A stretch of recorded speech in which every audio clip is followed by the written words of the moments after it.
अरे दोस्तों, कैसे हैं सब। अच्छा, एक छोटा सा सवाल है।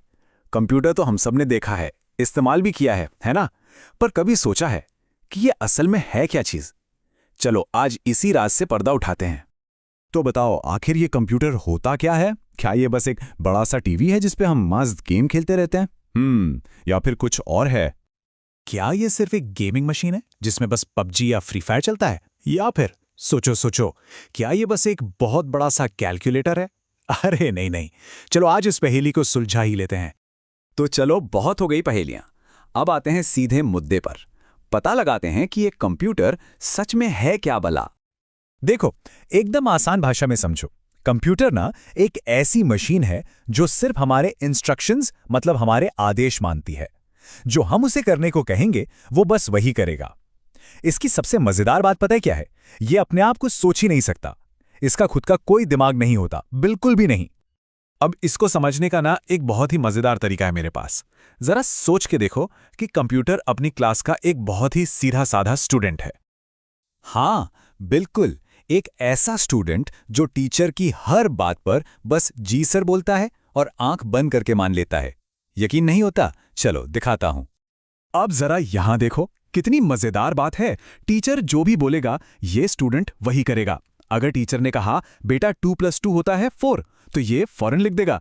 लेकिन अगर टीचर से गलती हो गई और उन्होंने कह दिया कि 2+2 तो 5 होता है, तो ये बेचारा स्टूडेंट मतलब हमारा कंप्यूटर 5 ही लिख देगा। सोचो, मतलब इसमें कॉमन सेंस नाम की कोई चीज ही नहीं है।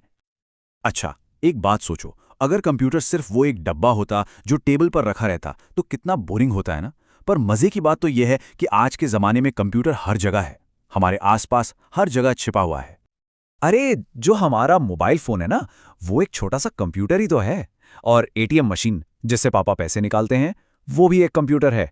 और सबसे मजेदार, जब हम ऑनलाइन पिज्जा ऑर्डर करते हैं ना, तो उसके पीछे भी एक पूरा कंप्यूटर का जाल काम कर रहा होता है। अगर वो ना हो तो पिज्जा घर तक पहुंचेगा ही नहीं।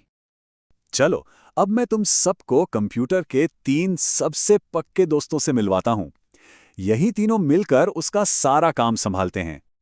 तो देखो, पहला दोस्त है इनपुट। इनपुट मतलब वो जानकारी जो हम कंप्यूटर को देते हैं, ठीक वैसे ही जैसे एग्जाम में टीचर हमें क्वेश्चन पेपर देता है। फिर आता है दूसरा दोस्त, प्रोसेसिंग। यहां पर कंप्यूटर उस जानकारी पर काम करता है, मतलब दिमाग लगाता है। जैसे हम लोग एग्जाम में आंसर सोचते हैं और लिखते हैं। और फिर आता है तीसरा और आखिरी दोस्त, आउटपुट। ये है हमारा रिजल्ट। जैसे टीचर कॉपी चेक करके हमें मार्क्स बताता है। सिंपल। अरे हां, एक और हीरो तो रह ही गया, एक छुपा हुआ हीरो। और वो है स्टोरेज। ये वो जादुई जगह है जहां कंप्यूटर अपनी सारी यादें, सारी फाइलें संभाल कर रखता है। बिल्कुल वैसे ही जैसे हम अपनी मजेदार और सिली वाली तस्वीरें संभाल कर रखते हैं ना, ताकि बाद में देखकर हंस सकें। अब एक बहुत ही मजेदार कहानी सुनते हैं। ये कहानी है कंप्यूटर के ट्रांसफॉर्मेशन की, कि कैसे एक बहुत ही बड़ी विशाल चीज आज इतनी छोटी हो गई है। क्या आप जानते हैं, पहले जमाने में कंप्यूटर इतने बड़े होते थे, इतने बड़े कि एक पूरा का पूरा कमरा भर जाता था। सोचो, और आज वही कंप्यूटर हमारी जेब में फिट हो जाता है, एक स्मार्टफोन बनकर। जरा सोच कर देखो, अगर उस जमाने में किसी के घर पर कंप्यूटर होता तो मम्मी पक्का यही कहती, अरे बेटा, इस कंप्यूटर को हॉल से हटाओ, पूरा ड्राइंग रूम तो इसी ने घेर रखा है। तो फिर एक सवाल मन में आता है कि अगर कंप्यूटर इतना सब कुछ कर सकता है तो असली हीरो कौन है? वो मशीन या हम इंसान? देखो, कंप्यूटर की जरूरत हमें इसलिए है क्योंकि ये बहुत तेज है, एकदम सटीक काम करता है। और सबसे बड़ी बात, कभी थकता नहीं है।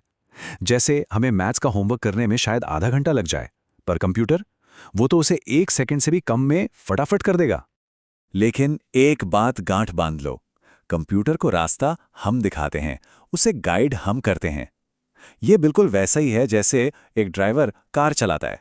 कार कितनी भी तेज क्यों ना हो, बिना ड्राइवर के क्या वो कहीं पहुंच सकती है? नहीं, बल्कि उसका तो एक्सीडेंट हो जाएगा, है ना? तो चलो फटाफट रिवाइज करते हैं कि आज हमने क्या क्या सीखा। पहली चीज, कंप्यूटर सिर्फ हमारे दिए हुए रूल्स को फॉलो करता है। दूसरी चीज, ये हमारे चारों तरफ हर जगह मौजूद है। और सबसे जरूरी बात, कंप्यूटर को चलाने के लिए हमेशा एक इंसान की जरूरत होती है, जो उसका बॉस हो।